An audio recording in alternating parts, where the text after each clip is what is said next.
Hi, I'm bigcal and welcome to my world. Before we get started with the game review, just want to say that this is now the 100th video that I will have posted to my YouTube channel. Yay! So to celebrate,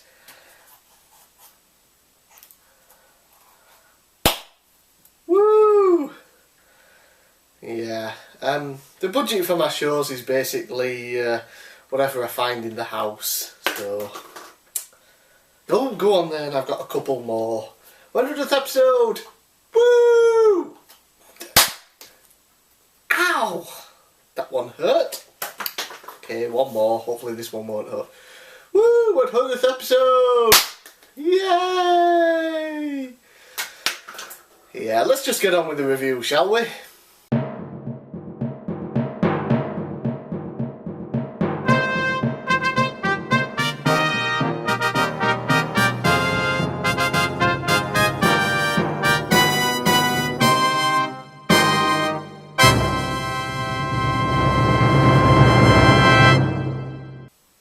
What happens when you take a relatively cute dinosaur-ish Mario sidekick character and you make him entirely out of yarn? The answer? The cutest thing ever! Look at it! It's Yoshi! He's made of yarn!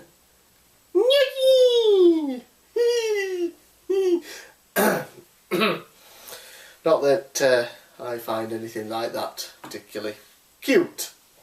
Anyway, so aside from the aforementioned cute Yoshi made of yarn, we also get one of the best 2D platformers on the Nintendo Wii U. Released on the Nintendo Wii U in 2015, Yoshi's Woolly World is essentially the spiritual successor to the Nintendo Wii title Kirby's Epic Yarn. Both of these games were developed by Feel Good, which might be the most aptly named title for a game development company, especially when they're making these type of games, and published by Nintendo. The story, as with the majority of 2D platformers, is incredibly simple and basic. We have the Yarn Yoshis all wandering about being happy and yarny and stuff, and then baby Kamek comes along, turns them all into balls of yarn, collects them all and takes them off to baby Bowser. A couple of the Yarn Yoshis survive the attack and head out on an adventure to reknit all of their friends. After taking the time to comprehend that epic story, we get into the actual game. I think in this case, though, I have to talk about the visuals first, as they are just as important as everything else here. Everything is made of yarn, obviously, and it ends up giving us some of the best visuals I have ever seen in any game ever. Every time I played the game, I marvelled at just how fantastically detailed every pixel in every level looked. Kirby's Epic Yarn on the Wii started this whole visual look, but the limitations of the Wii definitely prevented it from having a better look. Half the fun of playing this game is looking at the levels as you work your way through them. In fact, I'd even go as far to say that the visuals in this game are the best I have ever seen on the Wii U. And sure, the Wii U isn't as graphically powerful as the PS4 or the Xbox One, but when it comes to bright, colourful visuals in games, Nintendo always push their systems to the limit and give us something that could easily be on more powerful systems. On a system with the likes of Super Mario 3D World, Donkey Kong Country Tropical Freeze, Mario Kart 8, Bayonetta 2 and others, the fact that this game is quite possibly the best looking is a very, very big compliment. Gameplay wise is pretty much exactly what you would expect from a Yoshi game if you've played one in the past. You move around, you jump, hold in the jump to flutter, and eat enemies and turn them into projectiles to launch at other enemies. Only in this instance, instead of creating eggs when you eat an enemy, you create, you guessed it, balls of yarn. Now, these balls of yarn can't just be used as projectiles for enemies, you can also use them to create platforms. You'll have a wireframe platform and if you throw a yarn ball at it, it will knit itself into an actual platform. These can be used obviously to progress through levels or to help you find secret areas. Oh, and that flutter, it is amazing. Seriously, one of the best platforming mechanics I've ever experienced. It's just perfection. It helps you reach those high places a little easier or jump longer distances, but the best part is saving yourself from near death over and over again when you truly master how to use it. The controls in general for this game are just top notch. While the new Super Mario Bros. Games are definitely getting stale, you can always expect controls in those games to be essentially perfection. They are. But here, Yoshi's Woolly World is right on the same level as them. If you make a mistake in this game, odds are it's due to you and not the fault of the game or the controls. Levels aren't just your straightforward left to right affairs here, but instead will have you going underground, climbing higher in the air, going underwater, and even occasionally transforming into vehicles similar to Kirby's Epic Yarn. And because of this, the odds of you getting bored are slim indeed. I for one never felt bored any time during my entire playthrough. Aside from every level wowing me with its visuals, which was honestly enough to keep me playing, the level designs were varied more than enough to keep me going. One level might see you having to fire yarn balls through walls in order to progress, while another might require you to find a key to open a door. And then we have some of the more creative levels, such as the ghost levels where you must fire yarn at them while they aren't looking at you, which in some instances is much harder than you think, in order to use them as platforms. Other levels with curtains opening and closing, revealing platforms while closed and then having them disappear as they open. All of these different levels combine to produce one of the funnest 2D platforms I have played in years. While the new Super Mario Bros. Series grows stale, it's good to know that I can still get my fix on a Nintendo console with games like this and Donkey Kong Country Tropical Freeze. Within each level you have numerous collectibles. First we have gems. Collecting these allows you to spend them on level power-ups, and occasionally hidden within them are collectible stamps for use in the Miiverse. Then there are hearts, which refill your life and count as a collectible at the end of each level, but don't actually go towards any completion bonus. Next are sunflowers, 5 in each level, and collecting all 5 in each level per world unlocks a new bonus level. And finally, 5 yarn bundles are hidden in each level. When all 5 are collected, you unlock a brand new Yoshi. Each Yoshi has a unique look and can be selected for play on the world map. Scanning an amiibo into the game will also unlock a Yoshi, but aside from having new coloured costumes, there isn't really much point to it.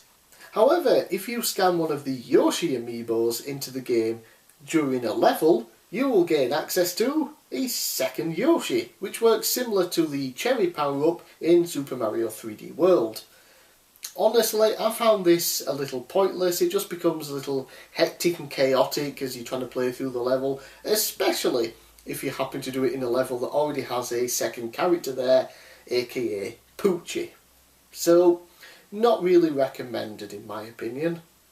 Typically, getting all the collectibles in the game isn't my thing. However, here I found myself looking forward to going into a level and exploring every inch of it to find at least the 5 sunflowers, and even going back into a level to get anything I missed first time around.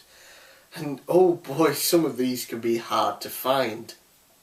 While I haven't collected them all yet, I did find myself going back to the game while writing this video script in order to try and unlock more of these bonus levels in each world.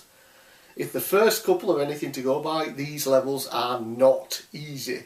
Similar to Donkey Kong Country Tropical Freeze, this gives the more hardcore gamers a chance to really challenge themselves to go beyond the norm if they choose. Which is something I love. Sure, normally I'm not bothered, but the fact the choice is there is great. And here I actually want to do it. That is the sign of a great game, in my opinion. The fun continues in the levels when certain areas will allow you to transform and turn the game into a little mini-game essentially to give you a break from the norm. While I'm fairly certain these mechanics have been in previous Yoshi games, I'm only really familiar with them from the Nintendo Wii title Kirby's Epic Yarn. Like Kirby, Yoshi will transform into things like a car, a mermaid, an umbrella and more, adding some unique gameplay mechanics. My favourite, however, has to be the one where you transform into a plane and the game turns itself into a classic 2D side-scrolling shoot-'em-up. Seriously, it is awesome. So awesome, in fact, I would actually buy a Yoshi 2D side-scrolling shooter game. A full one. Come on Nintendo, make it happen. At the end of each world, you fight a boss. Shocking, right? Unlike Donkey Kong Country Tropical Freeze, you don't go straight into the boss fight, rather you take the Mario approach and go through a level to get to them. I like this. Builds up the fight and can create a bit of tension if you lose health on your way. Sadly though, the boss fights themselves are a disappointment if you're expecting a challenge. They definitely feel like Mario boss fights. That isn't to say that they are terrible though. They're actually quite fun, albeit very easy. Oh, that tension I mentioned going in with low health, well, that does go out the window because I beat a few of these bosses with only one hit left and never felt like I was in any danger. Luckily, the levels themselves to get to the boss fights are typically a little more challenging than your average level, so getting to the boss stage is always fun just for that. The final boss fight is of course against Baby Bowser, and while still fairly simple, is again a ton of fun, with a great level to traverse through first. I know I keep referencing Donkey Kong Country Tropical Freeze, but it was the last game that I reviewed, and also a 2D platformer on the Wii U, and the game I played right before this one, so I can't help but compare things. And one more thing I can compare here is the Power Badges, which gives you a temporary ability in a level, similar to the items in the shop in Donkey Kong Country Tropical Freeze. The badges are bought with all those gems you can collect, and you can do things like turn your yarn balls into giant yarn balls, give you a higher defense, let you use Poochie anytime you want, highlight secret items and more. Personally, I found these more useful after I'd already finished the game and wanted to unlock the secret levels in each world. But as always, it's nice to know that the option is there if you want it. Overall, wow. Just wow. Visually, as I've already mentioned, this game is stunning. Genuinely the best looking game on the Nintendo Wii U. Musically, something I've not even touched upon yet, is also just fantastic. So many good tunes here, almost every level has their own unique theme. You will never get tired of listening to this soundtrack, which is quite surprising considering the type of music that's actually in it. It's all kind of sort of almost babyish, but still good. Really, really good. Crazy. The gameplay mechanics, the flutter mechanic from Yoshi, the transforming into different things, it all just combines to give you a great experience, along with amazing level design, the amazing visuals of all the levels, the perfect controls that never feel stiff or too loose. It's just magnificent altogether. The only, and I do mean the only flaw I could find in this game is that the boss fights are too easy. That's it. That was the only flaw that I could find. The game is just a joy to play through. In fact, while playing through this to record footage, because I wasn't recording footage the first time I played through, why, I'm not sure, but I basically played through the entire game a second time just to make sure I had enough footage. And this time around I was collecting as much as humanly possible, which, as I've said, is something I'm not normally interested in, but I wanted to do it here. It feels so good when you do it. I just love this game. I do. It's fantastic. Without a doubt, the best 2D platformer I have played on the Nintendo Wii U. And while Shovel Knight, definitely a good game. I haven't completed it yet. When I do, I'm still not sure I'm going to say it'll be better than this. If it does, it'll blow my mind. I really hope that when the Nintendo NX comes out, Nintendo and Goodfield team up again and give us another game like this. Now, they've already done Kirby, they've done Yoshi. Will they move on to another character? Or, hopefully, this is what I want, another Yoshi game. Give us a sequel to this. I want more of this. Who doesn't want more of this? Look at it. Look at it! So, with that being said, my final overall score for Yoshi's Woolly World on the Nintendo Wii U is a massive 95 out of 100. It is one of the best platformers I have ever played, never mind just on the Wii U. Visually, the best game I've ever seen on the Wii U, and I would put it up there with any of these most realistic looking games on the PC, the Xbox One and the PS4 right now. It is just incredible. If you own a Wii U, definitely pick up this game. If you don't own a Wii U, buy a Wii U. Get this game. You want it. You need it. Buy it. Well, I'm bigcal, thanks for watching, and I'll see you again next time.